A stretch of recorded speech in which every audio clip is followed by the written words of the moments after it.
स्वागत है आपका ब्रेक के बाद। कानपुर में लव जिहाद के मामले एक के बाद एक सामने आ रहे हैं। नौबस्ता के आवास विकास इलाके से एक और लव जिहाद का मामला सामने आया है। आरोप है कि शादीशुदा मुख्तार अहमद नाम के एक शख्स ने नाम बदलकर एक लड़की को पहले अपने प्रेम के जाल में फंसाया और फिर उससे शादी की। शादी के बाद युवक के मुस्लिम होने की जानकारी पीड़िता अपने घर लेकर पहुंची और फिर आरोपी जब लड़की को लेने उसके घर गया तो परिजनों और इलाके के लोगों ने उसको पकड़कर पुलिस के हवाले कर दिया। देखिए 112 नंबर की सूचना पे ये मुख्तार नाम का लड़का जब उनके घर पे पहुंचा था लड़की के पिता के यहाँ, जो कि तो वहाँ पे कुछ जो है आपस में कहा सुनी। इस पर 112 नंबर को कॉल किया गया था। 112 नंबर की पुलिस वहाँ पहुँची, फिर थाने की पुलिस गई। फिर उस लड़के को जो है थाने पे जो है अभी हंगामा हो रहा था तो थाने पे लाया गया। प्रथम दृष्टया अभी उनके द्वारा कोई जो है प्रार्थना पत्र नहीं दिया गया है और जो लड़की पे मतलब जो परिवार के लोग उस पर आरोप लगा रहे हैं कि उसके नाम और शादी के संबंध में बता रहे हैं कोर्ट में मैरिज में शादी हुई, तो वो प्रपत्र वो कागज़ क्या क्या लगे हुए हैं उसको उसकी जांच की जा रही है। अगर उसमें कोई भिन्नता पाई जाएगी तो उसके हिसाब से जो है मुकदमा पंजीकृत कर आवश्यक कार्रवाई की जाएगी। हरदोई में धर्म बदलकर लूट का मामला सामने आया है, जहां एक मुस्लिम युवक शकील अहमद पर छत्तीसगढ़ की 3 हिंदू युवतियों ने धर्म बदलकर फंसाने का आरोप लगाया, जिसके बाद उसको संडीला बुलाया और कमरे में बंद करके उनके जेवर और रुपए छीन लिए। साथ ही कमरे में बंद करके वहां से भाग भी गया। जब बजरंग दल के कार्यकर्ताओं को ये जानकारी मिली तो तीनों को उन्होंने मुक्त कराया। फिलहाल पुलिस युवक की तलाश में जुटी हुई है। थाना संडीला में पुलिस को सूचना प्राप्त हुई कि बिलासपुर छत्तीसगढ़ की रहने वाली 3 युवतियां मौजूद हैं।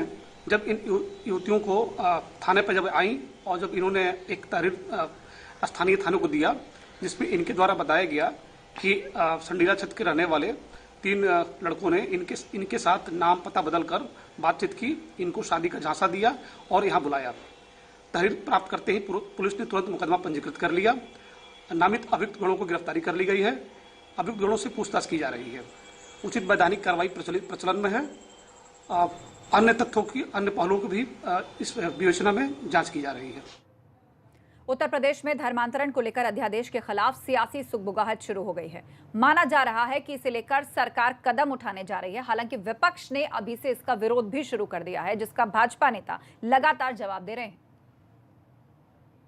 प्रदेश में लव जिहाद को लेकर के योगी सरकार तैयारी कर रही है अध्यादेश लाने के लिए कि जिससे कि कोई धर्म परिवर्तन न होने पर जो लव जिहाद के केस हो रहा है इस पर कंट्रोल किया जा सके। मैं मोदी योगी जी की सरकार का बहुत बहुत आभारी हूं और वो लव जिहाद जैसे मामले में एक अध्यादेश ला रहे हैं और अध्यादेश इससे पहले भी अन्य सरकारों को भी लाना चाहिए, क्यों मुझे मालूम है कि हमारे गाँव की भोली भाली बच्चियाँ हों, चाहे मलिन बस्ती या अति पिछड़े हुए क्षेत्र की जो बहुत भोली भाली बच्चियों को कुछ हमारे मुस्लिम नौजवान उन्हें बरगला के स्मार्टफोन देके पैसा देके, क्योंकि हमारे यहाँ जैसे मुझे ध्यान है कि हमारे यहाँ कारचोप का काम होता है, बीड़ी का काम होता है और वो ज़्यादातर 90% हमारे मुस्लिम बंधु ही करते हैं और वो मुस्लिम जो नौजवान हैं उनके जो मुस्लिम नौजवान हैं वो ही माल देने जाते, वही माल लेने जाते हैं, वही माल को ओके करते सिलेक्ट करते हैं, वही रिजेक्ट करते हैं।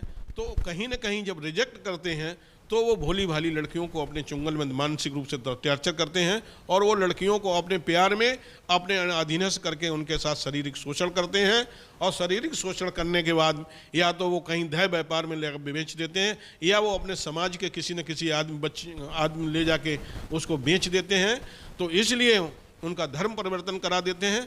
तो इसलिए लव जिहाद के नाम पर भोली भाली लड़कियों को फंसाना, मासूम लड़कियों को फंसाना, नाबालिग बच्चियों को फंसाना ये बहुत बड़ा अपराध है। इसके लव जिहाद के नाम पर जरूर अध्यादेश आना चाहिए और जो नौजवान इसमें लगे हुए हैं उन पर कार्रवाई होनी चाहिए। मुझे यहाँ तक की मालूम है।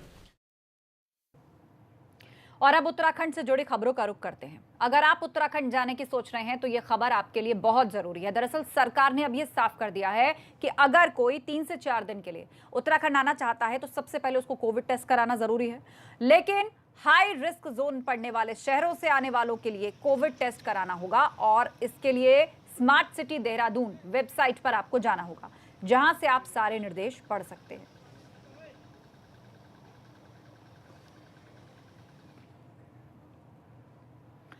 उधर नेता प्रतिपक्ष इंदिरा हृदयेश को कोरोना हो गया है। इंदिरा हृदयेश ने निजी अस्पताल से कोरोना टेस्ट करवाया। देर रात उनकी रिपोर्ट पॉजिटिव आई है, जिसके बाद उन्हें सुशीला तिवारी अस्पताल में भर्ती कराया गया।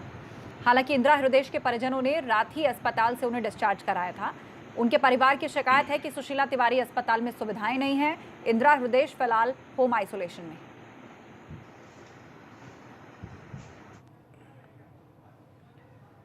देहरादून नगर निगम की बैठक कोरोना की वजह से फरवरी महीने के बाद से नहीं हो पाई। ऐसे में निगम के कई महत्वपूर्ण प्रस्ताव अधर में लटके हुए हैं।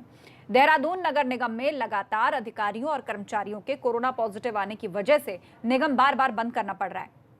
जहां एक और आम लोगों के काम भी नहीं हो पा रहे, तो निगम के कार्यों को भी कोरोना ने अस्त व्यस्त कर दिया है।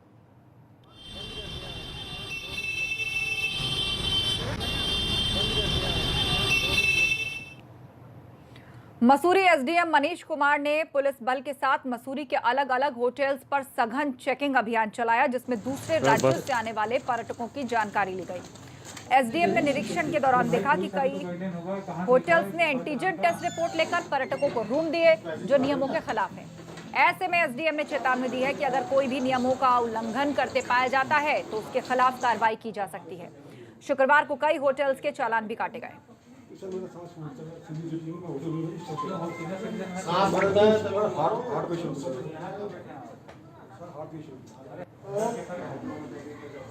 उसने मतलब मैप में जैसे वो करते हैं, नाम लिखा डिटेल वो किया उसके मसूरी क्षेत्र है, ये पर्यटन क्षेत्र के बड़ा ही महत्वपूर्ण है और यहाँ पे लगातार जो है सैलानियों का आना जाना हो रहा है। परंतु जो वर्तमान स्थिति है उसमें कोविड-19 के जो मामले हैं वो लगातार बढ़ रहे हैं। तो उसी के क्रम में माननीय जिलाधिकारी महोदय और जो हमारा रेगुलर जो इंस्पेक्शन चल रहा है उनके आदेश के क्रम में हमने इसको कुछ होटल्स को आज औचक रूप से निरीक्षण किया है।